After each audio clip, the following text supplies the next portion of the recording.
बचपन से ही बड़े भाई ने हम सबको पाल के बड़ा किया है। बहुत दुख होता है। भाई मेरे लिए लड़का ढूंढ रहे हो क्या? अगर मैं चली गई तो आपको कौन देखेगा? तेरी शादी होगी, बच्चे होंगे, तू बहुत खुश रहेगी, तो ही हमारा एक परिवार बनेगा। तेरी जमीयत को ये कारवां चल रहा। আমরা কিন্তু সবাই মিলে দেখব 5ই আগস্ট থেকে সান বাংলায় বসু পরিবার সন্ধ্যে 7টায়।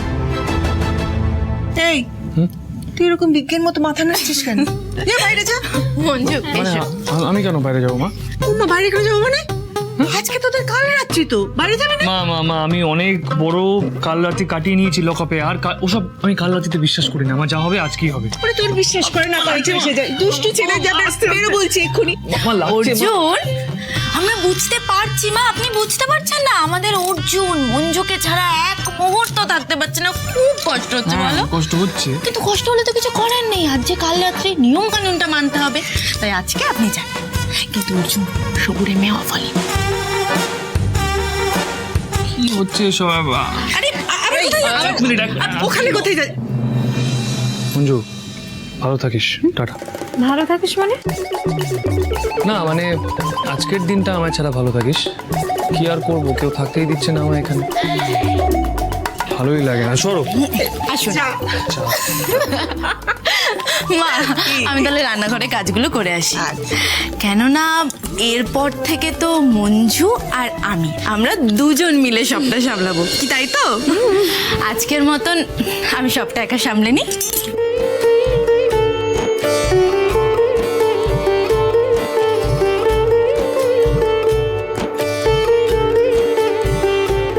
মঞ্জু, অনেক বছর হয়ে গেল, বহুদিন ধরে আমি সংসারের দায়িত্ব সামলাচ্ছি। এবার তোর পালা।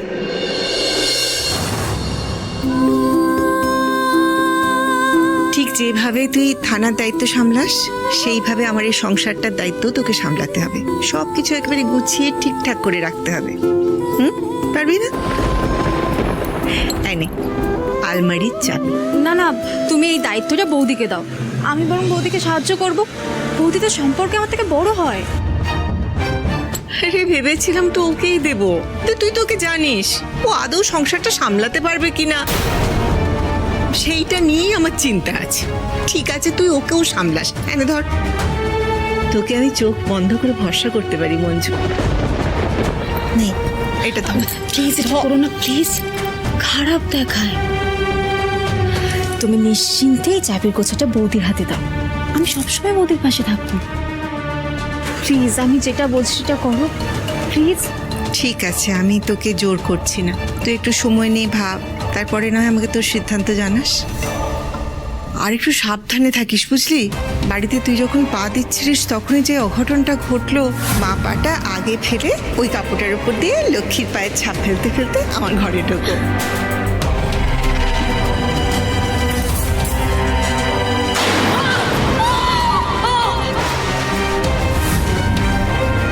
কি জানি বাবা। ঠিক আছে, তুই বস, আমি আসছি।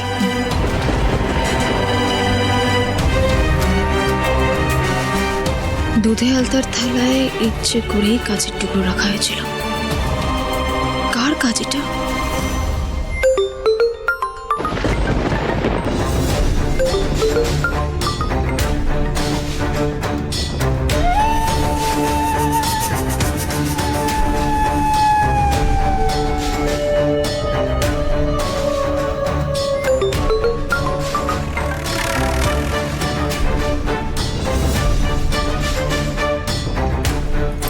কি চাই? কেন ফোন করেছো? কংগ্রাচুলেশনস জানাতে। এক তো তোমার বধূবরণের জন্য, আর দ্বিতীয় ভাগ্যের জোরে তোমার পা দুটো বেঁচে যাওয়ার জন্য। হ্যাঁ, তুমি নিশ্চয়ই ভাবছো আমি কি করে জানলাম, তাই না? বা তোমার দুধে আলতার থালায় অতগুলো কাজ কি করে এলো, তাই না? এই সব কিছুর জন্য না আমিই দায়ী মঞ্জু। এই যা যা হয়েছে সব আমি করেছি, আই মিন করিয়েছি। মাস্টার মাইন্ডটা আমি।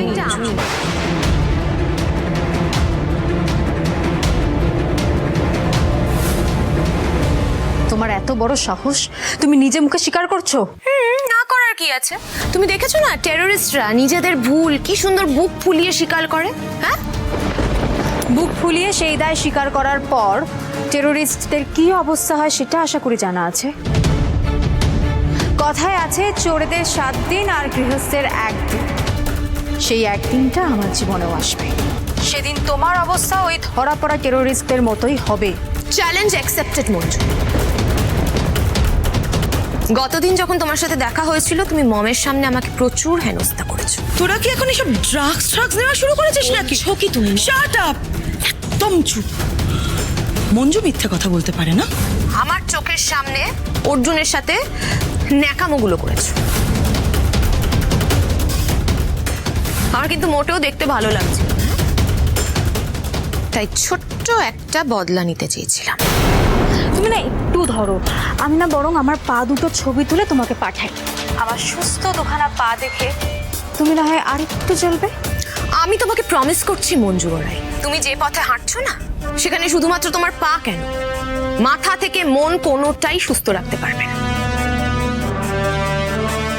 বেশ, দেখা যাবে। এখন রাখি।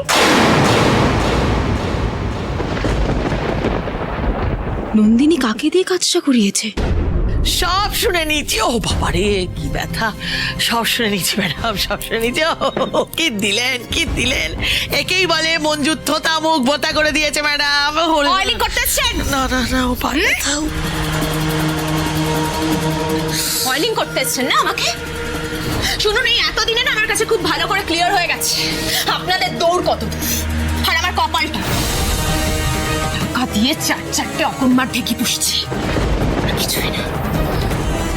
ভেবেছিলাম মঞ্জুর পা দুটো যদি একেবারে বাদ চলে যায় তাহলে আপনাদের একটা গ্র্যান্ড পার্টি দেব,